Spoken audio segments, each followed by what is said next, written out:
సమయంలో మన సంఘం యొక్క ఆహ్వానం మన్నించి పడమటపాలెం నుంచి వచ్చిన దైవజనులు తమ్ముడు కొల్లబొత్తుల నానాజీ గారిని బట్టి దేవుణ్ణి స్తుతిస్తూ ఉన్నాను. ఈ సమయంలో సందేశం అందించవలసిందిగా ఆహ్వానిస్తూ ఉన్నాను.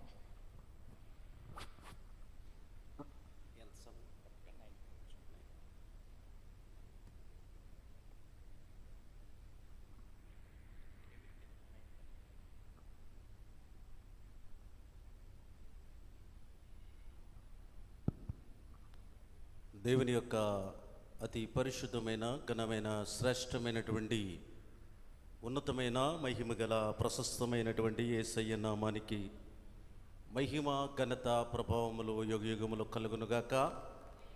ఈ రాత్రికాల వేళలో ఈ ప్రాంగణంలో ప్రభు ఏర్పాటు చేయబడినటువంటి ఈ మందిర ఆవరణలో ఇటు విధముగా ఈ శ్రమకాల కొడుకులో దేవుని మాటలు అందించడానికి ఈ రీతిగా నన్ను నిలబడడానికి కారకులైనటువంటి నా తండ్రి అయినటువంటి దేవుడు ప్రభువైన యేసుక్రీస్తు పరిశుద్ధాత్మదేవునికి మరియు నన్ను ఇక్కడకు ప్రేమతో ఆహ్వానించినటువంటి నా ఆత్మీయ సహోదరి వారి యొక్క కుమార్తె మేనగోడులు నల్లి రజనీ పీటర్ గారికి, అలాగే సంఘ సెక్రటరీ గారికి, దైవజనులకు విచ్చేసిన మీ అందరికీ కూడా ప్రభు పేట వందనాలు శుభాలు తెలియజేస్తూ ఉన్నాను. నాకు ఇవ్వబడినటువంటి సమయంలో క్లుప్తంగా దేవుని యొక్క వాక్యపు మాటలను ఎంతవరకు అయితే వెళితే అంతవరకు ఆ మాటలను అందించి నేను ముగిస్తాను. శ్రద్ధగా దేవుని యొక్క మాటలు వినాలని మరొకసారి ప్రభు పేట మీకు తెలియపరుస్తూ ఉన్నాను. ఇక్కడ ఉన్నటువంటి దైవజనులు లేక ఈ ప్రపంచంలో సువార్తను ప్రకటిస్తున్నటువంటి దైవజనులందరిలో నేను విద్య లేని వాడిని. నేను కేవలం 9th పాస్, అంటే 9వ తరగతి పాస్ అయినాక అక్కడి నుంచి మనకు విద్య లేదు. దేవుని కృపను బట్టి సువార్త పనులు వాడపడటానికి ప్రభు ఒక కృపనిచ్చారు అని మాత్రం మీకు తెలియపరుస్తూ, అలాగే దేవుని దాసులు అభిషక్తులు లేక నూతనమైనటువంటి వర్తమానాలతో మర్మాలు వివరించేటువంటి అనుభవం కలిగిన దైవజనులు ఈ ప్రపంచంలో ఎందరో ఉన్నారు. వాక్యం ఒకటే కనుక నాకు వచ్చినటువంటి కొన్ని మాటలు, ప్రభు నాకు నేర్పినటువంటి కొన్ని మాటలు ఈ లేఖనంలో ఎప్పటి నుంచో ఉన్నటువంటి మాటలే. క్రొత్త మాటలు నేనేమి చెప్పను.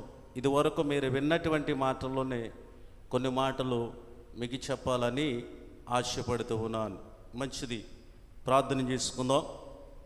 ఇది నాన్న చదవబడినటువంటి వాక్యపు లేఖనములో నుండి మనం ఒక మాటను తీసుకుని ముందుకెళ్దాం.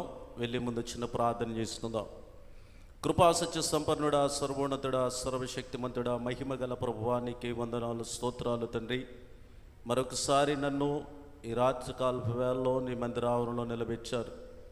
నేను మాట్లాడితే ప్రయోజనం ఉండదు కనుక మొదటిగా నిలబడిన నాతో చేరువచ్చినటువంటి నీ బిడ్డలందరితో ప్రభువా, మందరకు కావలసినటువంటి జుంటె తేనె దారాల కంటే మధురమైన శక్తికరమైన జీవము కలిగినటువంటి మమ్మల్ని బ్రతికించి మమ్మల్ని నడిపించి మమ్మల్ని పోషించగలిగినటువంటి ఆత్మీయమైనటువంటి ఆహారపు మాటలు మీరు అందించి నీ నామానికి మహిమ, సంఘానికి క్షేమము, చేరువచ్చినటువంటి బిడలైన మా అందరికీ దీవెన ఆశీర్వాదముతో కూడినటువంటి వాక్కును మీరు అందించి నీ నామానికి మహిమ తెచ్చుకున్నామని యేసు ప్రశస్తమైన నామములో అడిగి వేడుకని ప్రార్థన చేస్తున్నాము తండ్రి, ఆమేన్. సంతోషికున్నారు అందరూ ఒకసారి దేవునికి స్తోత్రం చెల్లిందా హల్లెలూయా. రెండు చేతుల్లో దేవునికి స్తోత్రం చెల్లిందా హల్లెలూయా. ఒకసారి చప్పలు కొట్టి పరిశుద్ధాత్మ దేవుని మహిమపరదా. దేవుని యొక్క అతి పరిశుద్ధమైన ఘనమైన శ్రేష్టమైన మహిమ గల యేసయ్య నామానికి మహిమ కలుగునుగాక. మంచిది, దేవుని యొక్క పరిశుద్ధ గ్రంథములో నుండి మనం చదువుకున్నటువంటి ఈ దినానికి ఏర్పాటు చేయబడినటువంటి లేఖన భాగం మనము చదువుకున్నాం. ఈ యొక్క శ్రమకాలపు కూడికల్లో భాగముగా ఈరోజు మనకి 24వ రోజు కూడుకని తెలియపరిచారు. మరియు ఆ కూడికకి కావలసినటువంటి వాక్యాహారముగా లోకాసు వార్త 23:8 నుంచి 12 వరకు కూడా అక్కడ రాయబడింది. ఆ మాటే కాక మన యొక్క ఈ లెంట్ డేస్ భాగంలో అంటే ఈ 40 దినాలకు కావలసినటువంటి వాక్యముతో పాటు ఆ వాక్య ఉద్దేశ్యం ఏంటన్నది పక్కన కూడా మనకు అక్కడ అంశాన్ని కూడా ఏర్పాటు చేశారు. ఆ యొక్క అంశంలో రాయబడినటువంటి మాట ఏమిటంటే చెప్పాలా, తృణీకరించుట. మంచిది. ఈ మాటను బట్టుకుని మనం ముందుకెళ్ళిపోదాం. నేను ముందుగానే చెప్తున్నాను, నేనేదో ఎంఏ బిఏడి పిహెచ్డి థియాలజీలు చేయలేదు. శ్రద్ధగా సహకరించాలని ప్రభుపేట మీకు తెలియపరుస్తున్నాను. మంచిది. ప్రభునందు ప్రియా దేవుని బిడ్డలారా, మనం చదువుకున్నటువంటి లేఖన భాగం యేసు క్రీస్తు ప్రభువారి యొక్క కాలములోని ఆయన తండ్రి చిత్తమును నెరవేర్చడానికి భూమి మీద వచ్చినప్పుడు, భూమి మీద ఆయన శ్రీలువ మానుకెక్కేటువంటి ముందు ఆయన పడినటువంటి మానవులు లేక తన బిడలైన వారి కొరకు శ్రమ పడుతున్నటువంటి వేళ తనకు ఎదురైనటువంటి అనుభవంలో భాగముగా యేసు క్రీస్తు ప్రభులు వారిని ఆ పిలాతు లేక దేశపు అధికారులు రాజు దగ్గరకు తీసుకుని వెళ్ళినప్పుడు క్రీస్తు ప్రభులు వారిని తృణీకరించినట్లుగా మనం లేఖనంలో చూస్తూ ఉన్నాం. ఈ లేఖన భాగాన్ని బట్టి మనం పరిశీలన చేసినట్లయితే దేవుని యొక్క పరిశుద్ధ గ్రంథము అనబడినటువంటి ఈ బైబిల్ మన చేతిలో ఉంచి ఉంది. దైవజనులు చాలాసార్లు ఇప్పుడు ఈ కాలంలో ఎక్కువగా చెబుతున్నటువంటి మాటల్లో ఒక మాటను మనం ధ్యానం చేస్తే, మరి కొద్ది కాలాల్లో లేకపోతే కొద్ది దినాల్లో, కొద్ది సమయంలో, కొద్ది గడియల్లో కావచ్చు, రాబోయే దినాల్లో ఇంకా మనకు దేవుని యొక్క వాక్యము దొరకదు, కరువైపోతుంది అని వాక్య సందోషిత సమయోచిత సందర్భాన్ని బట్టి వివరిస్తూ ఉంటారు దైవజనులు. దీనిని బట్టి మనం పరిశీలన చేసినట్లయితే మనం ఆరంభంలోనికి వెళ్ళవలసిన వారమైనాం. ఆరంభంలోనికి మనం వెళితే మనము ఆరాధించే దేవుడు త్రిత్వము కలిగిన దేవుడు, తండ్రి కుమార పరిశుద్ధాత్మ అని తెలియపరుస్తూ ఉంది. అయితే ఈ తండ్రి కుమార పరిశుద్ధాత్మ అని తెలియపరుస్తున్నటువంటి ఈ ఆరాధిస్తున్నటువంటి త్రిత్వము కలిగినటువంటి దేవుని మొదటిగా మనం జ్ఞాపకం చేసుకుంటే, సృష్టిలో భాగము లేకపోతే మొదట తండ్రి అయిన యెహోవా నిత్యముగా తన ప్రణాళికలో ఈ భూమిని ఆకాశమును సృజించినట్లు మనం వింటూ ఉన్నాం, లేకపోతే బైబిల్ గ్రంథంలో రాయబడి ఉంది. ఈ పరిశుద్ధ గ్రంథము పాత నిబంధన చరిత్ర తండ్రి కాలపులోదైతే, నూతన నిబంధన చరిత్ర కుమారుడైనటువంటి యేసు క్రీస్తు ప్రభు యొక్క కాలంలో. ఇప్పుడు మనందరం కూడా ఆదరణకర్త లేకపోతే పరిశుద్ధాత్మ దేవుడు మనల్ని ఆదరిస్తున్నటువంటి కాలంలో మనం ఉన్నాం. అందుకనే యోహాను సువార్త 1వ అధ్యాయంలో ఏమి రాయబడి ఉంటుందంటే, ఆది యందు వాక్యం ఉండెను, వాక్యము దేవుని యొద్ద నుండెను, వాక్యమే దేవుడై ఉండెను. దేవునికి స్తోత్రం. చాలు తల్లి, నేను చదవమన్నప్పుడు మీరు చదివి నాకు సహకరిద్దురు కానీ. అయితే ఈ ప్రపంచంలో మనం నలుమూలల ఎక్కడికి వెళ్ళినా, అది జీజీసీ కంట్రీ అయినా లేకపోతే ఇంగ్లీష్ కంట్రీ అయినా, ఇంకా పలు దేశాలు, ప్రపంచంలో ఏ దేశము ఎక్కడికి వెళ్ళినా ఈ యొక్క ఇందులో వ్యత్యాసాన్ని ఈ పరిశుద్ధ గ్రంథంలో లేఖనంలో రాయబడినటువంటి మాటల్లో ఎవరు దాన్ని తీటకు కానీ కలుపుటకు కానీ అర్హులు కారు అని బైబిల్లో చివరిలో రాయబడి ఉంచాలి. దైవజనులు నల్లవాడైనా, దైవజనులు తెల్లవాడైనా, దైవజనులు గుడ్డోడైనా, దైవజనుడు తెలుగుడైనా, దైవజనుడు ఇంగ్లీష్ అయినా, దైవజనుడు హిందీ అయినా, దైవజనుడు ఏరే భాషకు చెందినవాడైనా, డినామినేషన్లుగా పేర్లు వేరైనా, ప్రపంచాలు, దేశాలు, గ్రామాలు వేరైనా, అందరూ ఆకారిన దేవుని యొక్క బిడలను దీవించినప్పుడు తండ్రి యొక్కయు కుమారుని యొక్కయు పరిశుద్ధాత్మ త్రియేక నామములో వారిని దీవిస్తారు. దేవుని యొక్క ఉద్దేశము ఏంటి అని నూతన నిబంధనకు మళ్ళా మనం వచ్చినప్పుడు యోహాను 3:16 అంటుంది, దేవుడు లోకమును ఎంతో, అంటే లోకములో ఆయనను అంగీకరించిన వారు, ఆయన అంగీకరించని వారు కూడా ఉన్నారు. ఇక్కడ క్రీస్తు ప్రభుల వారి దినానికి మాటను మనం జ్ఞాపకం చేసుకుంటే, ఆయనను తృణీకరించిన వారు ఉన్నారు, ఆయనను అంగీకరించిన వారు ఉన్నారు. జాగ్రత్తగా మనం అర్థం చేసుకోవాలి. ఆయనను తృణీకరించిన వారు ఉన్నారు, ఆయనను ప్రేమించిన వారు ఉన్నారు. ఆయనను తృణీకరించిన వారు ఉన్నారు, ఆయన అంగీకరించిన వారు ఉన్నారు. తృణీకరించబడిన వారికి కలిగినటువంటి విపత్తులు ఏంటో బైబిల్ గ్రంథంలో రాయబడి ఉంది.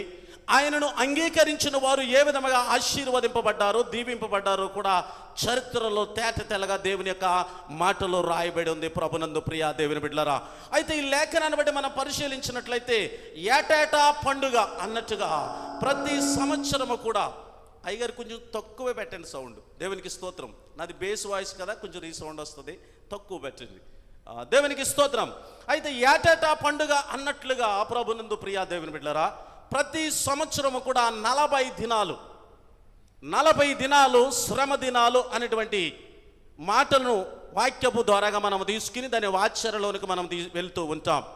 వాస్తవానికి బైబిల్ గ్రంథాన్ని కనుక మనం పరిశీలన చేసినట్లయితే 47 దినాలు వాక్యంలో ఉన్నటువంటి మాటలను బట్టి మనకు కనబడుతూ ఉంటాయి. అందులో 7 దినాలు సిద్ధపాటు దినాలుగా కనబడుతూ ఉంటే 40 దినాలు శ్రమకాలపు దినాలుగా మనకు కనబడుతూ ఉంటాయి. బైబిల్ గ్రంథంలో ఉన్నటువంటి మాటలను మనం గమనించినట్లయితే నిత్యముగా రేయింబగళ్ళు కూడా 40 దినాలు కంటిన్యూస్గా మనకు ఉంటుంది.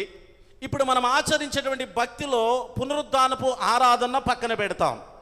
ఈ పునరుద్ధానపు ఆరాధన కనుక మనం ముందు చూసినట్లయితే పాత నిబంధన చరిత్రలో లేవికాండము 23వ అధ్యాయములో ఏమి రాయబడి ఉంటుందంటే 6 దినములు కష్టపడవలెను, 7వ దినాన విశ్రాంతి దినం ఉంటుంది.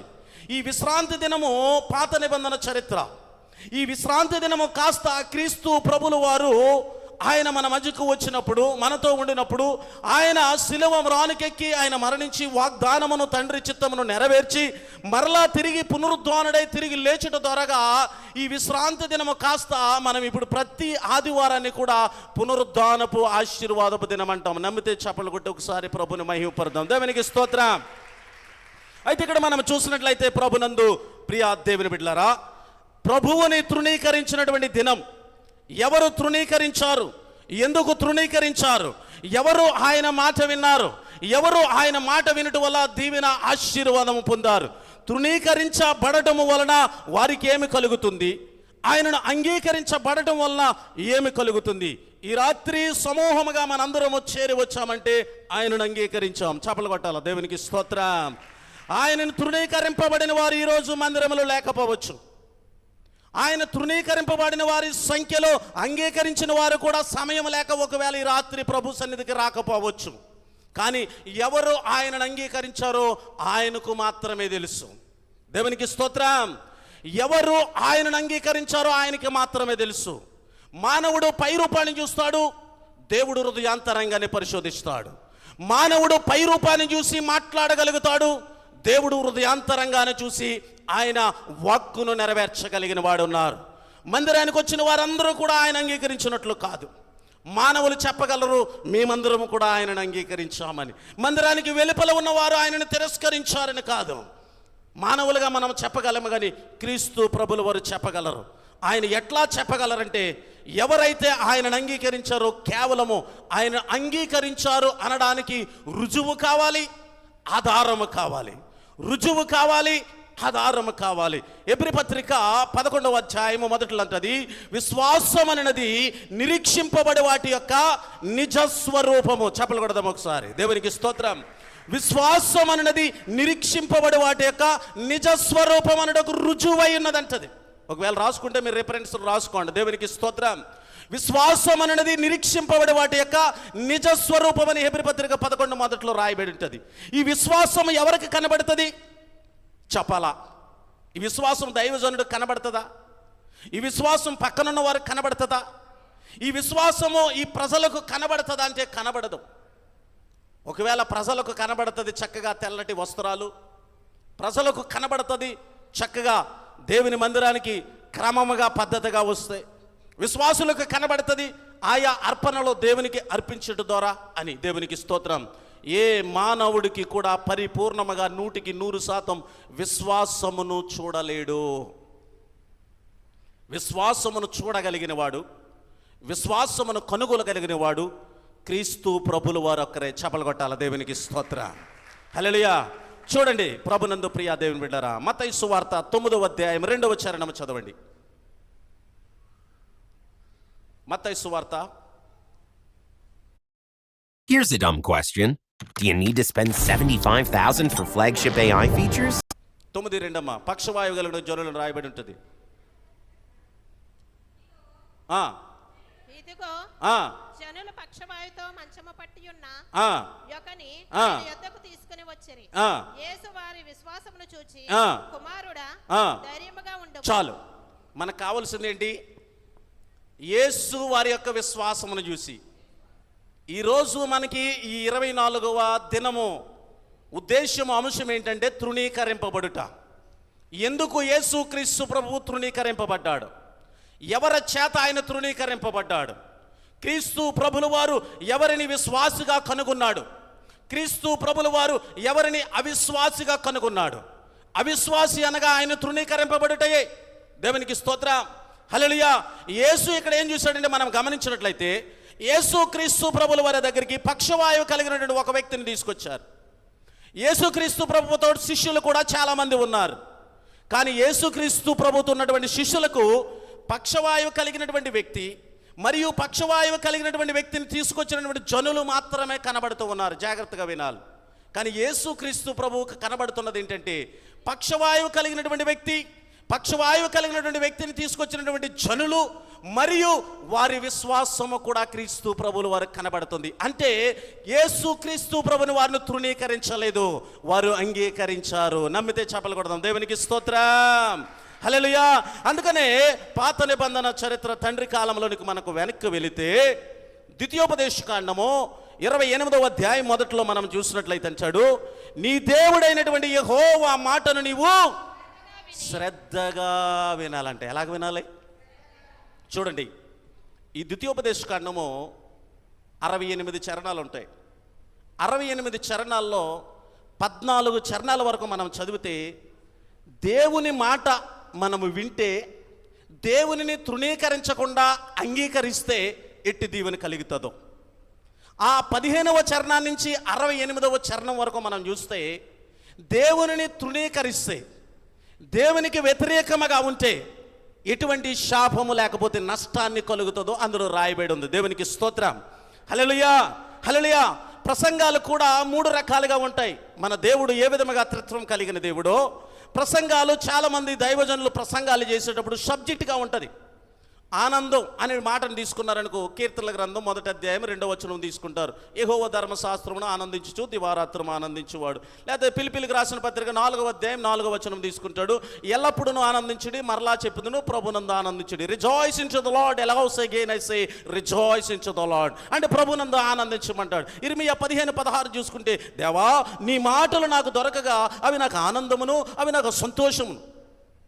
ఇది ఒక సబ్జెక్టుగా ఆనందం అడు తీసుకుంటారు. పాట ఆనంద యాత్ర ఒకలా ఉంటుంది. దేవునికి స్తోత్రం. మరొకటి మనం చూసినట్లయితే పాత నిబంధనలో నుంచి ప్రవచనం, కొత్త నిబంధనలో నుంచి సువార్త, కొత్త నిబంధనలోంచి పత్రికా పాఠ్యం తీసుకుంటారు. 3ని తీసుకుని దాన్ని ఆ రోజుకి ఏర్పాటు చేయబడిన భాగంగా దాన్ని కూడా వివరిస్తారు. మరొకటి మనం చూస్తే ఈ దినాన్న మనం చదువుకున్నటువంటి లేఖన భాగం లూకాసు సువార్త 23 మనం చూస్తే 8 నుంచి 12 వరకు బైబిల్ ఎలాగుంటుందంటే, తీయొద్దు సమయం లేదు కనుక, నాకు ఇచ్చిన సమయం తక్కువ కనుక నేను క్లుప్తంగా వెళ్ళిపోతున్నాను. దేవునికి స్తోత్రం. ఆ యొక్క బైబిల్లో పేరాగ్రాఫ్లు ఉంటాయి. 1 అధ్యాయము 3 వచనాలు, 1 అధ్యాయం 10 వచనాలు, 1 అధ్యాయం 9 వచనాలు. ఇప్పుడు మనం చదువుకున్న అధ్యాయం ఎలా ఉంటుందంటే 8 నుంచి 12 వరకు 4 వచనాలు ఒక పేరాగ్రాఫ్ ఉంటుంది, ఒక ఫుట్ నోట్ ఉంటుంది. అక్కడ మొదలుపెట్టి అక్కడ చివరితో ఆగిపోద్ది. మనం చదువుకున్న వాక్యం అదే. దేవునికి స్తోత్రం. ఈ విధంగా వాక్యాలు కూడా త్రిత్వంతో కూడి దేవుడు అమర్చాడు. మనం ఆరాధించే దేవుడు త్రిత్వం కలిగిన దేవుడు. నిన్ను ఆరాధించే దేవుడు సర్వశక్తిమంతుడు, ఆయన అబ్రహాము దేవుడు, ఇస్సాకు దేవుడు, యాకోబు దేవుడు. ఆయన నీకునో దేవుడు, నాకునో దేవుడు, అందరికీ దేవుడు. దేవునికి స్తోత్ర. మనం ఆరాధించే దేవుడు అబ్రహాము దేవుడు, ఇస్సాకు దేవుడు, యాకోబు దేవుడు. కాలాలు మారిన, యుగాలు మారిన, మార్పు లేని దేవుడు, మారని దేవుడు, నిన్న నేడు నిరంతరము ఏకరీతిగా ఉన్న దేవుడు మనం ఆరాధించే దేవుడు అయి ఉన్నాడు. ప్రియా దేవుని బిడ్డలారా, గనుక నిత్యముగా నీవు ఆయన మాట అంగీకరించినట్లయితే, ఆయన మాటను అంగీకరించి ఆయనను తిరస్కరించకుండా, ఆయన తృణీకరించకుండా ఆయన మాటకు నువ్వు లోబడినట్లయితే నీ భక్తి విశ్వాసము చేత, నీ విశ్వాసము చూసినటువంటి సృష్టికర్త అయినటువంటి దేవుడు తన అద్వితీయ కుమారుడైనటువంటి యేసుక్రీస్తు ప్రభువుల వారు నీవు చేస్తున్న భక్తిని బట్టి నిన్నే కాక నీ వెనక 10 తరముల పాటు మెండైన దీవెన ఆశీర్వాదముల చేత దేవుడు నిన్ను బహుగా దీవించగలడని లేఖనాన్ని బట్టి సెలవిస్తున్నాను. మరొకసారి చప్పలు కొట్టి పరిశుద్ధాత్మ దేవుని మహిమపడదాం. అయితే మనం చూసినట్లయితే చూడండి, ఎబ్రీ పత్రిక 11:7 వచనం, 11:7.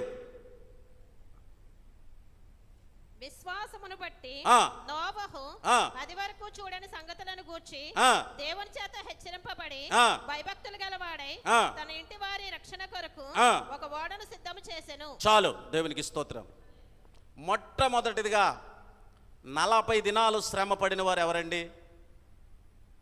మనందరికీ తెలిసిందే. ఎవరు చెప్పాలా? నోవాహు ఎన్ని దినాలు శ్రమ పడ్డాడు? ఎవరి కొరకు శ్రమ పడ్డాడు? ఎందుకు శ్రమ పడ్డాడు? ఇప్పుడు మనం చదువుకున్న 7వ వచనంలో ఏమని రాయబడి ఉంది? నోవాహు ఎవరి కొరకమ్మా?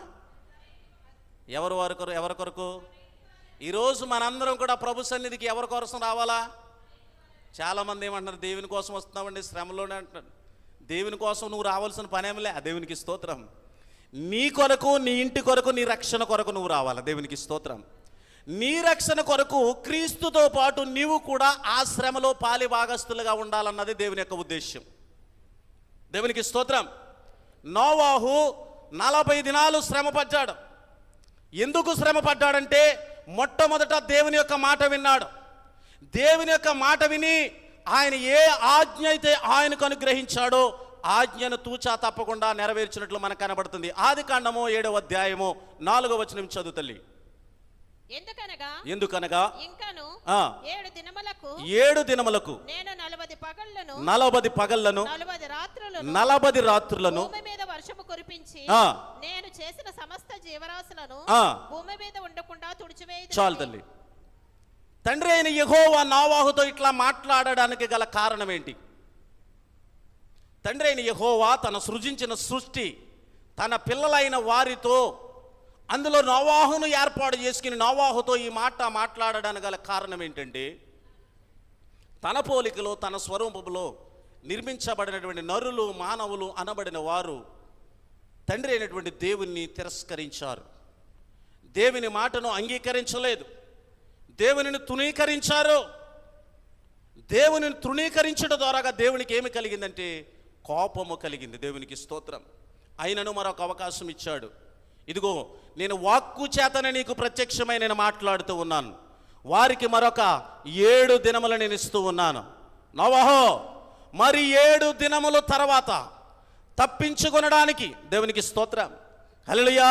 చాలామంది అనుకుని ఉండొచ్చు, నాకేంటి, నా ఇంట్లో నేను ఉండొచ్చు, లేకపోతే నేను మా అత్తవారింటికి వెళ్ళొచ్చు, లేకపోతే వేరే ప్రదేశానికి వెళ్ళొచ్చు అనుకుని ఉండవచ్చు. దేవుని ఆలోచన వేరు, మానవుని యొక్క ఆలోచన వేరు. దేవుని యొక్క ఉద్దేశము వేరు, మానవుని యొక్క ప్రణాళిక ఉద్దేశము వేరు.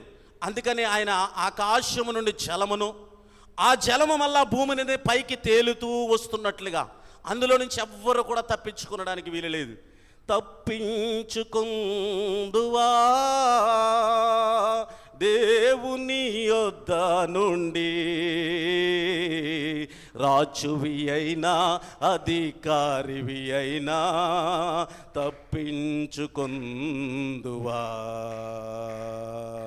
తప్పించుకుందువా. దేవునికి స్తోత్రం. ఎవరైనా తప్పించుకోగలరా? ఒకరోజు యోనాని దేవుడు బహుగా ప్రేమిస్తూ ఉన్నాడు. యోనా దీవింపబడాలని, యోనా ఆశీర్వదింపబడాలని, దేవుని మాట వింటే దేవుని ద్వారా వచ్చే ఆశీర్వాదాలన్నీ కూడా యోనా పొందాలని తండ్రి ఉద్దేశం. యోనా గ్రంథంలోనికి మనం వెళితే ఈ మొదటి అధ్యాయంలో దేవుడు యోనాను ప్రేమిస్తున్నాడు, పిలుపునిచ్చాడు. ఈ అధ్యాయం చివరికి వెళ్ళినప్పటికీ యోనా దేవునిని తిరస్కరించాడు. రెండో అధ్యాయం ఆరంభంలోకి వెళ్ళినప్పటికీ యోనా ప్రార్థన ప్రారంభించాడు. ఈ రెండో అధ్యాయంలో మనం చూస్తే 10 వచనాలు మనకు కనబడతాయి. 9 వచనాలు కూడా ఆయన ప్రార్థన చేస్తూ ఉన్నాడు. ఈ 9 వచనాలు ప్రార్థన చేస్తూ ఉంటే తండ్రి అయిన యెహోవా వింటూ ఉన్నాడు. 10వ వచనముకు వచ్చినప్పుడు మాత్రమే తిమింగలానికి దేవుడు ఆజ్ఞ ఇచ్చాడు. చాలా జాగ్రత్తగా వినండి, చూడండి. ఎవరైనా ఒక మానవుడు కానీ ఒక జంతువు కానీ చనిపోతే అది సముద్రంలో వేసినా, గోదావరిలో వేసినా, కాలువలో వేసినా మునిగిపోతుందా, తేలుతుందా? కదా. యోనా ప్రార్థనలు ఏమంటాడు తెలుసా? అద్భుతమైనటువంటి మాట. తీయొద్దు, రిఫరెన్స్ లేదు కాబట్టి నేను చెప్పుకుంటూ వెళ్తున్నాను, సమయం లేదు కనుక రిఫరెన్స్ చెప్తాను, మీరు రాసుకోండి. ఇక్కడ చూస్తే తిమింగలము కడుపులో అంట, యోనా తల తిమింగలములో కడుపు నుండి ఆ సముద్రంలో ఉన్నటువంటి నేల నాచుకు తగులుతుందంట. ఎక్కడంట? ఎక్కడ ప్రార్థన చేస్తున్నాడు? ఎవరిని తిరస్కరించడం ద్వారాగా యోనాకు ఆ పరిస్థితి వచ్చింది? ఒక ప్రాణము లేని మృతదేహాన్ని నీటిలో వేస్తేనే అది తేలుతూ వెళ్తుంది. ప్రాణం ఉన్నటువంటి నీవే మరలా నీ తల పైకి కాదంట, నీ తల కిందకి అడుగు భాగమున నాచుకు తగులుతున్నాడు. చాలా జాగ్రత్తగా అర్థం చేసుకుంటే వాక్యం అర్థమవుతుంది. ప్రభునందు ప్రియా దేవుని బిడ్డలారా, ఈ రోజుల్లో చాలామంది వాక్యానికి ప్రశ్నలు వేస్తారు. ఈయన ఇది ఇట్లా చెప్పాడండి, ఇది ఇంత ఓకే, ఇంతవరకు ఓకే, ఇంతవరకు ఓకే. మార్కులు వేయడానికి ఈ భూమి మీద ఎవ్వరికి కూడా అర్హత లేదు. దేవునికి స్తోత్రం. మార్కులు వేయగలిగిన వాడు సర్వశక్తిమంతుడే. దేవునికి స్తోత్రం. చప్పలు కొట్టాలి బిగ్గరగా. దేవునికి స్తోత్రం. హల్లెలూయా. దేవుడు ఏ దాసులు వచ్చి ఇక్కడ నిలబడినా వారి నోట నుండి, వారి ముఖ కాంతి నుండి దేవుడు తన బిడ్డలకు ఏది కావాలో అది అందిస్తాడు. వాక్యం అదే, బైబిల్ అదే, చరిత్ర అదే. దాసులు మారుతూ ఉంటారు, కానీ దాసుల నోట నుండి ఆ వాక్యములో అర్థాన్ని వేరుగా తీసుకెళ్తాడు. అట్లాగే నేను నోవాహుతో అన్నాడు, ఇంకా 7 దినముల తర్వాత రేయింబగళ్ళు 40 దినములు అన్నాడు. దేవునికి స్తోత్రం. ఆ 40 దినములో ఎవరైతే ఆయన మాట వింటారో వారు మాత్రమే రక్షింపబడతారు. శ్రమలో భాగంగా మొట్టమొదటి శ్రమ మన ఆత్మీయ జీవితంలో శ్రమ ఎట్లా వస్తుందంటే నీటి వలె ప్రవాహముగా మన జీవితంలో శ్రమలు ఎదురవుతాయి. మొదటి శ్రమ నీటి వలె, రెండో శ్రమ అగ్ని వలె. నేను దాన్ని జ్ఞాపకం చేసుకుంటూ వెళ్తాను, ఏ శ్రమ ఎలాగ మన జీవితంలో ఎదురవుతుందో. దేవునికి స్తోత్రం. మొదట శ్రమ కాలము అనే దానికి సూచనగా మనకు కనబడుతున్నది 40 రాత్రులు పగలు నోవాహు జీవితంలో దేవుని మాటకు విధేయత చూపుట ద్వారాగా తండ్రి అయిన యెహోవాతో పాటు నోవాహును తన కుటుంబము రక్షింపబడుట కొరకై నోవాహు తన కుటుంబముతో పాటుగా 40 రేయింబగళ్ళు శ్రమ పడ్డాడు. చపలు కొట్టి పరిశుద్ధాత్మ దేవుని మహిమపరదాం. నీవు కూడా నీ కుటుంబ రక్షణ కొరకు శ్రమ పడాలి. నీవు సంఘము కొరకు, దేవుని కొరకు, ప్రజల కొరకు అంటున్నావు, అది కాదు. దేవుని కొరకు నువ్వు శ్రమ పడవలసిన పని లేదు. ఎవరెవరి కొరకు సంఘములు, నువ్వు సంఘము కొరకు ఎవరెవరి కొరకు శ్రమ పడవలసినటువంటి ప్రాధాన్యత మొదట నీకు లేదు. మొదట నీవు శ్రమ పడవలసింది ఎవరి కొరకు అంటే నీ కుటుంబ రక్షణ కొరకై. ఈరోజు క్రిస్మస్ అయితే ఇది పట్టరు, భోజనాలు ఉంటే ఇది పట్టరు, పాస్టర్ని ప్రసంగాలు కూడా చేయనివ్వరు. నిజం, నేను ప్రసంగాలకు వెళ్ళే చోట్ల చాలామంది స్లిప్లు ఇస్తూ ఉంటారు. దేవునికి స్తోత్రం.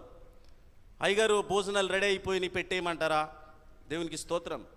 హల్లెలూయా. రాజోలు ఎండి గారి దగ్గరికి వెళ్ళాలంటే తెల్లార గట్టాలు ఎట్టుకుంటున్నాం సీటు. దేవునికి స్తోత్రం. 3 గంటల ముందు వెళ్తా వాడి దగ్గరికి. దేవునికి స్తోత్రం. గుడికి రావాలంటే సగం అయిపో నాకు వస్తాం. పాటలకి ఎందుకులే, మొదట ప్రార్థనకి వెళ్ళిపోవాలా, ఎవరు రాకుండా వెళ్ళిపోవాలా? మరి అక్కడ ఎవరు రాకుండా వెళ్ళిపోయి కూర్చుంటావు అక్కడ హాస్పిటల్ కూడా సత్తావని భయమా? దేవునికి స్తోత్రం. హల్లెలూయా. మనం ఆలోచిస్తే ప్రభువునందు ప్రియా దేవుని బిడ్డలారా, క్రీస్తు ప్రభుల వారు నీ కొరకు నా కొరకు భూమునకు మధ్య ఆకాశములో ఒక మాంసపు ముద్ద వలె వేలాడుతూ తన యవన అమూల్య నిష్కలంకమైనటువంటి పరిశుద్ధ రక్తమును చివరి రక్తపు బొట్టు వరకు ఆయన రక్తాన్ని కాచి ప్రాణము పెట్టి విలువ పెట్టి కొనబడిన సొత్తుగా తన జనాంగముగా తన స్వరక్తమిచ్చి సంపాదించిన సొత్తే ఈరోజు ఈ సంఘము. చపలు కొట్టాల. దేవునికి స్తోత్ర. సంఘము ఎవరిదంటే సంఘము పాస్టర్ గారిది కాదు, సంఘము గ్రామస్తులది కాదు, సంఘము పెద్దలది కాదు, సంఘము ఎవరెవరిదో కాదు. సంఘము దేవునిది, తన అద్వితీయ కుమారుడైన యేసు క్రీస్తు ప్రభుల వారిది. అందుకని లేఖనంలో రాయబడిన మాట అంటే సంఘము తన స్వరక్తమిచ్చి సంపాదించినటువంటి సొత్తు. ఒక బిడ్డకు జన్మనిచ్చినప్పుడు మాత్రమే తల్లి కొంచెము బ్లడ్ కారుస్తుంది, రక్తము కారుస్తుంది. అది సిజరీన్ చేయబడితే, లేకపోతే నార్మల్ డెలివరీ అయితే. మిగతా టైంలో ఏ తల్లి కానీ ఏ తండ్రి కానీ తన బిడ్డల కొరకు రక్తము కార్చరు. అవసరమైతే 10 బాటిల్ కొనుక్కొచ్చి ఎక్కించమంటారు. కొంచెము భూమి ఉంది బాబా, అమ్మేస్తాను 10 బాటిల్ అట్రా అంటది, కానీ రక్తం మాత్రం ఇవ్వదు. క్రీస్తు ప్రభు నీ కొరకు నా కొరకు రక్తం కార్చారు, గుర్తుపెట్టుకోవాలి. అయితే మొదటి శ్రమ నీటి వలె మన జీవితంలో ఎదురవుతుంది. నీటి వలె ఎందుకు ఆ శ్రమ ఎదురవుతుందంటే నీ కుటుంబంలోనికి రక్షణ రాకుండా పాడు చేయాలని చూస్తుంది, తృణీకరించాలని చూస్తుంది. చూడండి, నీరుని ఆపగలరా? నీ జీవితంలో శ్రమలు ఎటు నుంచి వస్తుందో తెలియదు. భర్త నుంచో, భార్య నుంచో, కొడుకు నుంచో, కూతురు నుంచో, ఎవరి నుంచి వస్తాయో తెలీదు. దేవునికి స్తోత్రం. కొన్నిసార్లు లోకంలో అన్నీ మనమే అనుకుని వెళ్తాం, జీవితం నాశనం అయిపోద్ది. అలాంటి వారిలో నేనొక్కడినే. 1996లో 9వ తరగతి పాస్ అయి మాల మహానటుడు స్ట్రైక్కి వెళ్తే మంగళార సంతకాడ గొడవలో A1 ముద్దాయిగా నన్ను చిత్రీకరించి కాపుల్ని హతమార్చిన మాల యువకుడని నన్ను లోపడేశారు. అంతర్వేది నుంచి కరవారకు ఒక సాటింపేసి అప్పటికి ఇప్పుడున్నటువంటి ఎమ్మెల్యే రాపాక వరప్రసాద్ గారు అప్పుడు CCF సొసైటీ ప్రెసిడెంట్గా ఉన్నారు. ఆ కాలంలో చాటింపేసి 100 రూపాయలు కట్టాలని బయటికి తీసుకొచ్చారు. దేవునికి స్తోత్రం. నా బ్రతుకు చదువుకోకుండా పోయింది. ఇప్పటికి ఎంత పాస్ట్ అయినా ఎవడొకడా రవిడిగాడు గుండాగాడు అంటానే ఉంటారు. దేవునికి స్తోత్రం. హల్లెలూయా. మనుషులు పై రూపాన్ని చూస్తారు, దేవుడు హృదయాంతరంగాన్ని చూస్తాడు. If you want the presence of God blessings in your life, give respect to the lord. నీకు ఉన్నతమైన మహదైశ్వర్యాల కృప కలిగినటువంటి ఆశీర్వాదం నీ జీవితంలో కావాలంటే నీవు దేవుని యొక్క వాక్యాన్ని మాత్రమే గౌరవం లేకపోతే ప్రాధాన్యత అన్నది ఇవ్వాలి. దేవునికి స్తోత్రం. చపలు కొట్టి పరిశుద్ధాత్మ దేవుని మహిమపడదాం. దేవునికి స్తోత్రం. మనం ఎవరెవరినో గౌరవిస్తాం, ఎవరెవరినో ఎంతగానో పొగుడుతాం. ఒక చిన్న సహాయం చేస్తేనే వారిని ఎంతగానో పొగుడుతాం. దేవుడే గనక గాలి ఆపేస్తే, దేవుడే గనక ఒక్కసారి గాలి ఆపేస్తే చాలా ఆటల మీద కోపం ఇస్తావు, నువ్వు అన్నం మీద కోపం ఇస్తావు, తిన్నా అంటావు. దేవునికి స్తోత్రం. వాళ్ళింటికి వెళ్ళను అంటావు. నీకు దమ్ము ధైర్యం ఉంటే నేను గాలి పీల్చుకొని నాగు పోతావు. పరదేశుల్లమ్మో ప్రియుల్లారా అని పాడాలప్పుడు మేము దేవునికి స్తోత్రం. పాడినా వినడానికి నువ్వు ఉండవు. దేవునికి స్తోత్రం. హల్లెలూయా. మొదటి శ్రమ నీరు వలె మన కుటుంబంలోనికి వస్తుంది. ఎందుకంటే కుటుంబం అంతా రక్షింపబడితే అపవాది అయినటువంటి శత్రువుకి భయము. అందుకని వాడు తిరస్కారంలోనే మన కుటుంబం ఉండాలనుకుంటాడు. అట్లా మనం మొదటి యొక్క మూలవాక్యాన్ని చూస్తే అక్కడ యేసుక్రీస్తు ప్రభుని వారు ఏం చేశారంటే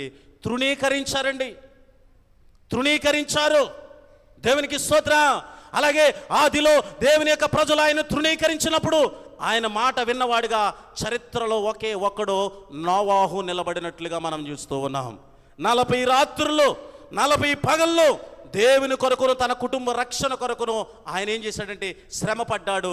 ఆ శ్రమలో తన కుటుంబము వారును ఏక ఉన్నతమైనటువంటి రక్షణానంతో అన్నేల నిలబడగలిగారు. చపలు కొట్టి పరిశుద్ధాత్మ దేవుని మహిమపడదాం.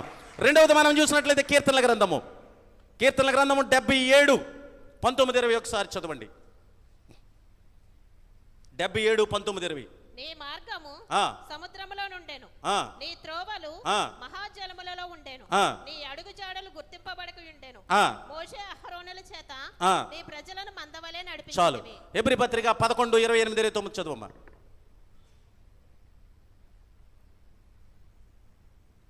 మరి ఇంకొకరు అపోస్తుల కార్యములు 7వ అధ్యాయము. విశ్వాసమును బట్టి వారు పొడినేల మీద నడిచినట్లు ఎర్ర సముద్రములో పడి నడిచిపోయిరి. ఐగుప్తీయులు అలాగు చేయిచూచి మునిగిపోయిరి. చాలు. ఇప్పుడు అపోస్తుల కార్యములు 7వ అధ్యాయం 39 చదవమ్మా.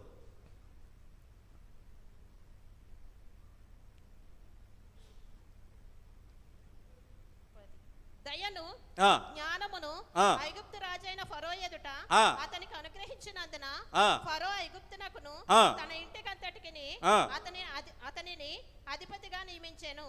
తరువాత ఐగుప్తు దేశమంతటికిని కనాను దేశమంతటికిని కరువు బహుశ్రమయు వచ్చెను గనుక మన పితరులకు ఆహారము లేకపోయెను. ఐగుప్తులో ధాన్యము కలదని యాకోబు విని తన పితరులను అక్కడికి మొదటి. చాలు. మనం చదవబడిన 3 రిఫరెన్స్లో మనం చూస్తే మోషే గురించి మనకు కనబడుతుంది. కీర్తనల 77:19-20 చూసిన తదుపరి వాక్యాన్ని మనం హెబ్రీ పత్రికలో వాక్యాన్ని దానించిన ఈ యొక్క అపోస్తుల కార్యంలో 7వ అధ్యాయం 35-42 వరకు మనకు మా మాటలు కనబడతాయి. వీటిని చూసిన మోషే మనకు కనబడుతూ ఉన్నాడు. ఇప్పుడు నిర్గమకాండము 24 అమ్మ. నిర్గమకాండం 24:15 నుంచి చదువు. 24 అధ్యాయం 15. మోషే కొండ మీదకి ఎక్కినప్పుడు ఆ మేఘము యెహోవా మహిమ సీనాయి కొండ మీద నిలిచెను. 6 దినములు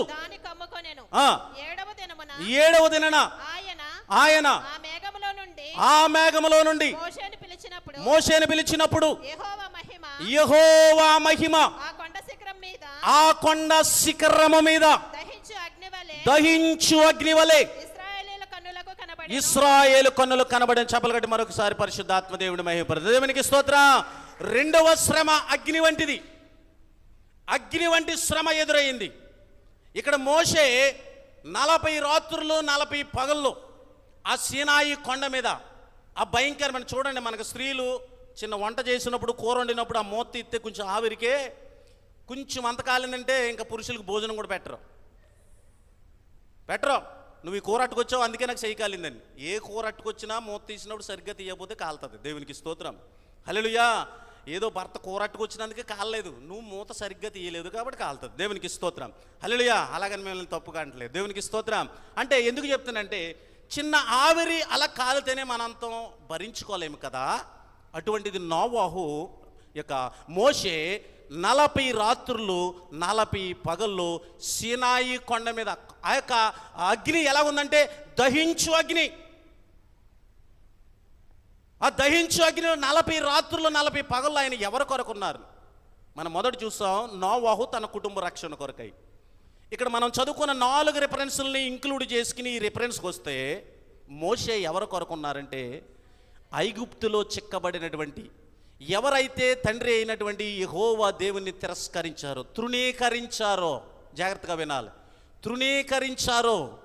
మన దేవుడు ఎలాంటి వాడంటే, తృణీకరించబడిన వారిని కూడా ప్రేమించగలిగిన వాడు ఈ లోకంలో ఒక్కడే. చపలు కొట్టాలి. దేవునికి స్తోత్రం, హల్లెలూయా. ప్రేమ, యేసుని ప్రేమ, అది ఎవ్వరు కొలువలేనిది. ప్రేమ, మనుషుని ప్రేమ, అది దినదినము కొలువదగినది. ఎన్నాడెన్నడు మారనిది నా యేసుని దివ్య ప్రేమ, ప్రతి సెకండు మారిపోయేది. నీ నా కపట ప్రేమ, ప్రేమ, యేసుని ప్రేమ, అది ఎవ్వరు కొలువలేనిది. దేవుని ప్రేమ. నేను ఎందుకంటే పాటలో వెనకాల నుంచి అయినా ఎదరి నుంచి అయినా, మా చర్చిలో కోయిరోళ్ళు పల్లవ నుంచే పాడతారు. కోయిరోళ్ళు, దేవునికి స్తోత్రం. నేను ఎక్కడి నుంచి అయినా పాడతాను. నేను ఎందుకంటే రైటర్, ఒక 40 సాంగ్స్ రాస్తాను, యూట్యూబ్లో ఉన్నాయి. ACM గోస్పల్ NIK అని కొడితే నా వస్తాయి కొన్ని. నేను తబలిస్ట్ని ఫస్ట్, తబల వాయింతాను, ఫేడ వాయింతాను, కీబోర్డ్ వాయింతాను. దేవునికి స్తోత్రం. వాక్య పరిచర్యలో ఎవరైనా ఫారినర్స్ వచ్చినప్పుడు ఇంగ్లీష్లో దాన్ని తద్దుమా చేస్తాను. దేవుడు కృపనిచ్చాడు. చదువు లేదు నాకు. దేవునికి స్తోత్రం, హల్లెలూయా. లోకంలో దుర్మార్గుడిని, దౌర్భాగ్యుడిని ఇప్పటికీ అనిపించుకుంటూ ఉన్నాను. దేవునికి స్తోత్రం. మనుషులు పై రూపాన మాత్రమే చూస్తాడు. దేవుడు ద్వారం తెరితే మానవుడు ఎవ్వడో కూడా తెరవలేడు. చపలు కొట్టాలి. దేవునికి స్తోత్రం. దేవుడు ద్వారము మూసేస్తే దాన్ని ఏ మానవుడు తెరవలేడు. ఇక్కడ నోవాహు ఎవరి కొరకు శ్రమ పడ్డాడంటే, తన కుటుంబం కొరకు, రక్షణ కొరకు. ఇక్కడ రెండవది చూస్తే, మోషే అగ్నిలో ఆ 40 రాత్రుల పగలు ఉండడానికి గల కారణం ఏంటంటే, ప్రభునందు ప్రియ దేవుని బిడ్డలారా, ఐగుప్తు దేశంలో ఎవరైతే తన సృజించినటువంటి సృష్టికర్త అయినటువంటి తండ్రి అయిన యెహోవాను తిరస్కరించారో, తృణీకరించారో, వారిని దేవుడు ప్రేమించాడు. వారిని ప్రేమించి మోషేను నాయకుడిగా ఏర్పాటు చేసుకున్నాడు. కనుక మోషే తన కుటుంబం కొరకు కాదు, తన ప్రజల పక్షముగా కాదు, మోషేకి ఎవరినైతే దేవుడు అప్పగించాడో ఆ ఇశ్రాయేలు ప్రజల కొరకు ఆయన రాత్రింబగళ్ళంట, ఏమని రాయబడి ఉంది, రాత్రింబగళ్ళు ఆయన 40 దినాలు దహించు, లేకపోతే మండుతూ ప్రకాశమానమైనటువంటి ఆ అగ్నిలో 40 రాత్రులు 40 పగళ్ళు ఉన్నాడు. ఈరోజు మనకి 40 రాత్రులు 40 పగల్లో మనము భస్మ బుధవారం నుంచి మనము ప్రారంభిస్తే ఆయన పునరుద్ధానుడై తిరిగి లేచిన ఈస్టర్ ఆరాధన వరకు 47 దినాలు వస్తాయి. 47 దినాల్లో మనము 6 దినాలు శ్రమ దినాలుగా తీసుకుని 7వ దినాన పునరుద్ధానపు ఆశీర్వాదముగా తీసుకుంటాం. కానీ లేఖనం సెలవిస్తుంది, ఆది కాండంలో మనం చదువుకున్న మొదటి శ్రమ తీయొద్దు, మొదటి శ్రమలో ఇంకా 7 దినముల తర్వాత అంటాడు. రెండవ అగ్ని శ్రమకు వచ్చినప్పటికీ 6 దినములు అగ్ని ఏమైందంటే ప్రకాశమానంగా అక్కడ నిలిచిపోయింది. 7వ దినం అంటాడు. చూస్తే మొదట అక్కడైనా ఇక్కడైనా 47 దినాలు మనకు కనబడుతున్నాయి. ఈ 47 దినాల్లో అప్పుడు దేవుడు వారికి ఇచ్చిన మాట చెప్పిన 6 దినాలు కూడా వారు ఏమి కలిగి ఉన్నారంటే సిద్ధపాటు కలిగి ఉన్నారు. ఇప్పుడు మనకు వచ్చేటప్పటికి మరొక అవకాశం క్రీస్తు ప్రభులు వారు ఎట్లా మనకు అనుగ్రహించారంటే, యేసుక్రీస్తు ప్రభు అంటాడు ఒక మాట, నక్కలకు బొరియలన్నా ఉన్నాయి కానీ మనుషు కుమారుడైన నాకు తలవాల్చడానికి స్థలం లేదంటాడు. చాలామంది అనుకోవచ్చు ఆయనకి స్థలం లేదేమో, నేను 3 సెంట్లు ఇచ్చేస్తాను 2 సెంట్లు ఇచ్చేస్తాను అని వాళ్ళు కూడా ఉండొచ్చు. అది శరీర సంబంధంగా ఆలోచిస్తే. నీవు ఆత్మ సంబంధంగా ఆలోచిస్తే ఆయన పగలంతా సువార్తను ప్రకటిస్తున్నాడంట. రాత్రి అంతా ఎక్కడికి వెళ్ళిపోతున్నాడు చెప్పాలా? మనకు తెలుసు కదా, కొండ మీదకి ఎందుకు వెళ్తున్నాడు. ఇప్పుడు పగలంతా సువార్త ప్రకటిస్తున్నాడు, రాత్రంతా ప్రార్థన చేస్తున్నాడు. మరి ఇంకెక్కడ తీరుకుందా ఆయనకి? ఆయన కూడా మన కొరకు శ్రమ పడ్డాడా లేదా? ఎట్లాంటి శ్రమ పడ్డాడు? నోవాహుకు పడింది కాదు. ఎట్లాంటి శ్రమ పడ్డాడు? మోషే పడినటువంటి శ్రమ కాదు. ఎట్లాంటి శ్రమ పడ్డాడు? భూమినకు ఆకాశమునకు మధ్యలోకి మాంసపు ముద్ద వలె వేలాడాడు. చప్పలు కొట్టాలా? దేవునికి స్తోత్ర. మీరు చప్పలు కొట్టడం వల్ల ఆయనకు మహిమ. దేవునికి స్తోత్ర. హల్లెలూయా. మనం ఎప్పుడు కూడా ఆయన మహిమ పరిచే వారముగా ఉండాలి, ఆయన ఘనపరిచే వారముగా ఉండాలి, ఆయన హెచ్చించే వారముగా ఉండాలి. తద్వారానే మనం దీవెన పొందగలుగుతాం. దేవునికి స్తోత్ర. తద్వారానే మనం ఆశీర్వదింపబడగలుగుతాం. దేవునికి స్తోత్ర. తద్వారానే ఉన్నతమైనటువంటి మహదైశ్వర్య కృప కలిగినటువంటి ఆశీర్వాదాన్ని అనుభవించగలుగుతాం. రెండవ శ్రమ అగ్ని వంటి శ్రమ ఎదురైంది. తన ప్రజలైనటువంటి వారు ఐగుప్తు దేశంలో ఉన్నటువంటి వారిని పాలు తేనెలు ప్రవహించు కానాను దేశానికి నడిపించడానికి ఆ మార్గమును లేక నాయకుడు అయినటువంటి మోషేకు దేవుడు ఆ ఆజ్ఞనిచ్చినప్పుడు తూచా తప్పకుండా మోషే అక్కడ ఆ శ్రమను అనుభవించినట్లుగా మనకు కనబడుతోంది. ఇప్పుడు నోవాహు దేవుని మాట తృణీకరించాడా? మోషే దేవుని మాట తృణీకరించాడా? చెప్పాలా? నీవు నేను తృణీకరించే వారి లిస్టులో ఉన్నామో, ఆయన అంగీకరించే వారి లిస్టులో ఉన్నామో, ఈ రాత్రి పరిశుద్ధాత్మ దేవుడు మరొకసారి మనకు జ్ఞాపకం చేస్తూ ఉన్నాడు. మళ్ళీ సంవత్సరం, మళ్ళీ మనం బ్రతుకుంటాం, మళ్ళీ శ్రమ దినాలు వస్తాయి, మళ్ళీ ఇదే దినం వస్తుంది. రాదని కాదు.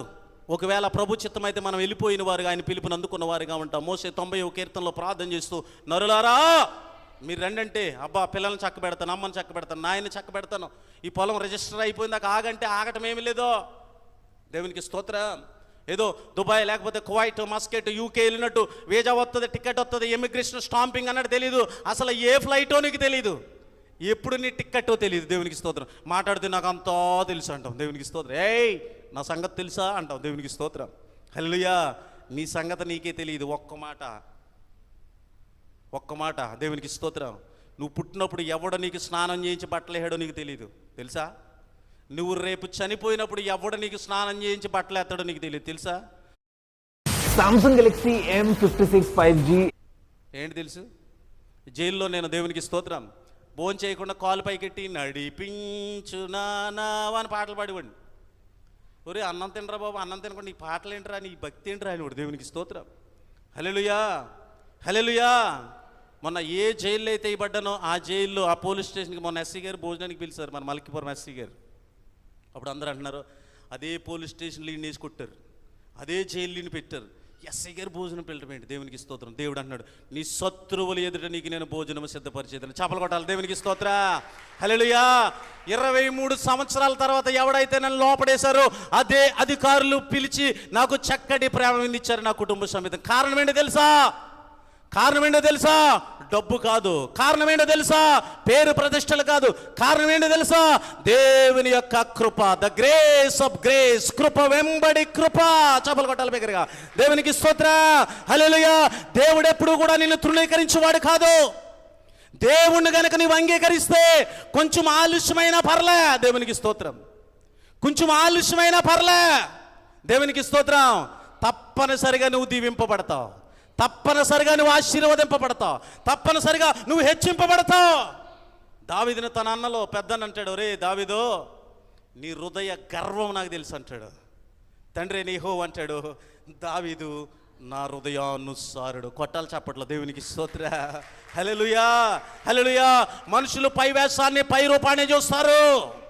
ప్రియా దేవుని బిడ్డ, ప్రియ నా సహోదరి సహోదరుడా, ప్రియ నా కుమార్తె, నీవు ఈ రాత్రి ఈ వాక్యం వింటున్న ప్రియ నా సహోదరి సహోదరుడా, నీవు ఇంతకాలము దేవుని ఎట్లా అంగీకరించావో నాకు తెలియదు, కానీ దేవుని మాత్రం నువ్వు పరిపూర్ణముగా ఆయనను అంగీకరించినట్లయితే, పరిపూర్ణముగా ఆయనకు లోబడినట్లయితే, పరిపూర్ణముగా ఆయన మాటకు విధేయత చూపినట్లయితే, ఆయన మాటకు నువ్వు లోబడినప్పుడు నిత్యముగా దేవుడంట నిన్నును, నీ కుటుంబమును, నీ గర్భఫలమును, నీ భూఫలమును, నీ దుక్కుడెడ్డులను, నీ సమస్తమును కూడా ఆయన ఎట్లా అంటే ఒక్క తరము కాదంట 10 తరాల పాటు ఆయన దీవిస్తాడంట.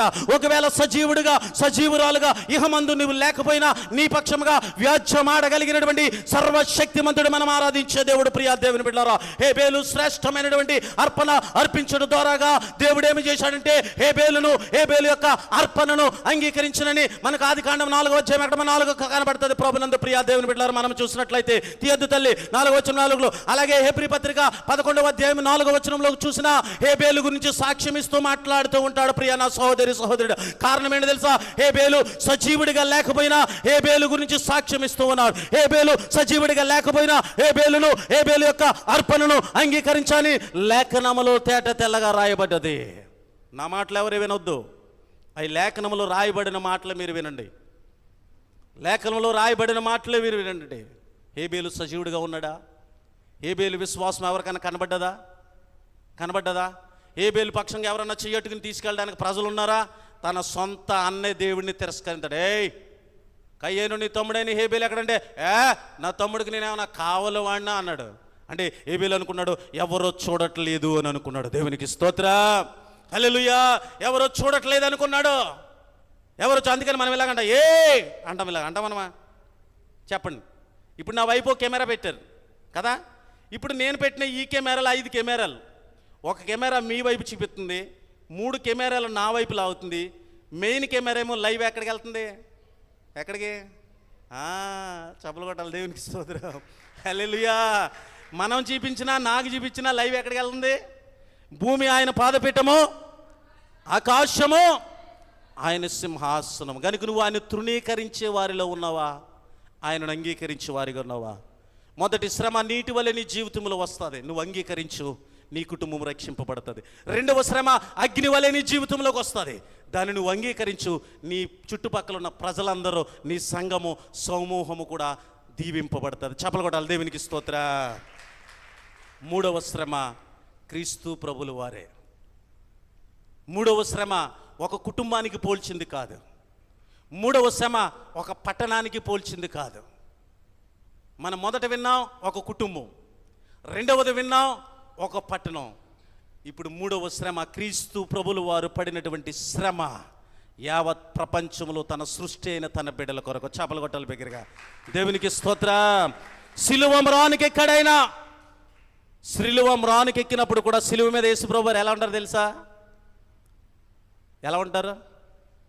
మనం ఎవరన్నా ఒక చైర్లో మన ఎదుట కాళ్ళ మీద కాలేసి కూర్చుంటే నేను చెప్తామండి, నా ఎదుటండే మా కోడలో, నా ఎదుటండే మా అల్లుడో, నా ఎదుటండే నాకంటే చిన్నది మా చెల్లి. ఏంటి కాళ్ళ మీద కాళ్ళు? ఏదో పాపం పరాకన వేసుకున్నారే వాళ్ళు. కాదులే, పరాకని కాదులే, ఇప్పుడు కోడలు అలా ఉన్నారులేండి. దేవునికి స్తోత్రం, హల్లెలూయా. వాళ్ళు కొంత చదువు ఎక్కువైపోయినప్పటికీ, జ్ఞానం ఎక్కువైపోయినప్పటికీ, అత్తమ్మా టిఫిన్ తీసుకొస్తారా? తోడకర్ర చీపురు కట్టి ఇచ్చిన ఒకటి అయితే టిఫిన్కి వెళ్ళిపోద్దాం అక్కడికి. దేవునికి స్తోత్రం, హల్లెలూయా. నీకు భోగాలేనప్పుడు, నువ్వు నడలేనప్పుడు అత్తమ్మే నీకు సేకర చేస్తుంది. దేవునికి స్తోత్రం చెప్పాలా? దేవునికి స్తోత్రం. నీకు అన్నీ బాగున్నప్పుడు అత్తగారు వచ్చి ఆటకొచ్చి ఎందుకు పెట్టాలి? నీకు ఎందుకు పెట్టాలి చెప్పండి, ఎందుకు పెట్టాలా? చెప్పాలి. ఒకవేళ అలా చేయించుకున్నావు అనుకో, రేపు నీకు కొడుకున్నాడు కదా, అది కూడా అప్పుడు అత్తమ్మా ఇల్లంతా తుడిచే అత్తమ్మా, కుండలు కడగలేదంటే అత్తమ్మా అంటది. అప్పుడు ఈ మాట ఎప్పుడో ఎక్కడో విన్నానే అనుకుంటావు. అప్పటికి ఈ అత్తమ్మ ఉండదు, మీ అత్తమ్మ. దేవునికి స్తోత్రం, హల్లెలూయా. బాబు గడు కూడా ఉన్నాడు ఇంటికాడ. దేవునికి స్తోత్రం. పునః ఆడికి చెప్దామంటే దేవునికి స్తోత్రం, హల్లెలూయా. అవును కదా? చెప్పలా? చెప్పరేట్లా? పునః భార్యను కొట్టిన వాళ్ళు ఎవరు ఉన్నారు ఇక్కడ? దేవునికి స్తోత్రం. నేను మాత్రం వేసానండి ఒకసారి. మా అమ్మగారు, నేను ముగిచ్చేస్తాను, నా సమయం అయిపోతుంది. మా అమ్మగారు పెద్ద ఆపరేషన్ చేయించుకున్నారు. హ్యాండ్ పంప్ ఉంటుంది కదా, హ్యాండ్ పంప్ కాడికి వెళ్ళి ఇలా వెళ్తే నేను అట్లా చూస్తున్నాను, అరుగు మీద పడుకుని బయట సాపేసుకుని అరుగు మీద పడుకున్నాను. మా అమ్మ నన్ను చూస్తుంది, మా ఆవిడని చూస్తుంది. కానీ కొంత భయం ఏంటంటే గిన్నెకాడ కాకపోతే మా కోళ్ళు ఏమంటుందన్న భయం ఉంది. నన్ను చూసి నా కొడుకు చూస్తే నువ్వు ఎందుకు పని చేస్తున్నావని తిడతాడేమని. పాప మా ఆవిడ లవ్ మ్యారేజ్ కదా, ప్రేమించి పెళ్లి చేసుకున్నాను కదా, మా ఆయన కొట్టడం అనుకుంది. పాపం కేకేసి వరకు కూడా కొట్టడానికి ఉంది. సరిగ్గా వెళ్తే గిన్నె కింద పెట్టేస్తే అంది, అతమ్మ కడుక్కొచ్చేయండి అత్తమ్మ కింద పెట్టారు ఏంటి అన్నది. అండ్ సుమా ఇటు రాను పరిగెట్టుకొచ్చేసింది. అంటే ఏంటి ఇంకా ప్రేమ చూపించేస్తాను అనుకుంది. సరిగ్గా ఒక్కడేసానండి గోమ మీద కింద పడిపోయింది. మా పెద్ద అత్తగారు అందరూ వచ్చేసి ప్రేమించి పెళ్లి చేసుకున్నాం, కొట్టడానికా పొట్టడానికా? దేవునికి స్తోత్రం. అమ్మ ముందా భార్య ముందా? భార్యని భార్యలా చూడాలి, తల్లిని తల్లి చూడాలి, అంతేనా? మనమే అంతే. దేవునికి స్తోత్రం. అలాగని కొట్టమని నేను అంటలే. దేవునికి స్తోత్రం. హల్లెలూయా. ఎవరు ముందు వచ్చారు? మా అమ్మ జన్మే పోతే నేను ఉంటానా? నువ్వు పెళ్లి చేసుకుంటావు చేసుకో, తర్వాత మా సంగతి అది వదిలిపెట్టి. దేవునికి స్తోత్రం.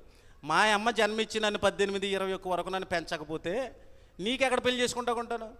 ఉండం. దేవునికి స్తోత్రం. అయితే ప్రభునందు ప్రియా దేవుని బిడ్డలారా, మనం చూసినట్టు యేసుక్రీస్తు ప్రభుల వారు లోకమంతటి కొరకు శ్రమ పడుతూ ఉన్నాడు. శ్రమ పడ్డాలా లేదా? భూమినకు ఆకాశమునకు సిలువ మధ్యలో. అయితే ఆయన ఎలా శ్రమ పడ్డాడు తెలుసా? దేవునికి స్తోత్రం. హల్లెలూయా, హల్లెలూయా. ఆయన ఎలాగంటే సిలువ వేసినప్పుడు ఆయన మనం జ్ఞాపకం చేసుకున్నట్లయితే నిత్యముగా ఆయనను ఎక్కడ కూడా మునుపెన్నడు ఎప్పుడు సిలువ మీదకి ఎక్కించబడినటువంటి రీతిగా ఎక్కలేనటువంటి సిలువ మీదకి ఆయనకి ఎక్కించారు. ఆయన సిలువ వేసినప్పుడు కాలు మీద కాలు వేసుకుని ఉంటాడు ఇలాగ. దేవునికి స్తోత్రం. ఇలా కాలు మీద కాలు వేసి ఉంటుంది. ఉండదా? అంటే కింద ఉన్న వాళ్ళందరూ ఆయనకి లోబడినట్లే కాదా? చెప్పాలి. ఇప్పుడు మట్లాదివారం 13వ తారీఖు వచ్చిందంటే మనకి ఎలా ఉంటుంది? ప్రభు పేట వచ్చేవాడు స్తుతింపబడునుగాక, జయము జయము, హోసన్నా జయము, లేకపోతే జయ జయమని మన పాటలు కూడా ఎలా ఉంటాయి? అన్ని జయమే, అన్ని ఉత్సాహమే, అన్ని సంతోషమే కదా. అది అప్పుడే కాదు, ఎప్పుడు ఉండాలి. చెప్పలు కొట్టండి ఒకసారి. ఏసైని బట్టి చెప్పలు కొట్టండి, ఏసైని బట్టి చెప్పలు కొట్టండి. రోమా సామ్రాజ్యాన్ని గడగడలాడించిన వాడు, మరణపు ముళ్ళును తుత్తునీలుగా చేసిన వాడు, మరలా తండ్రి చిత్తమును నెరవేర్చడానికి 3వ దినాన తిరిగి లేచినటువంటి పునరుద్ధానుడైన యేసు మనం ఆరాధించే దేవుడు. మరొకసారి చెప్పలు కొట్టండి. దేవునికి స్తోత్రం.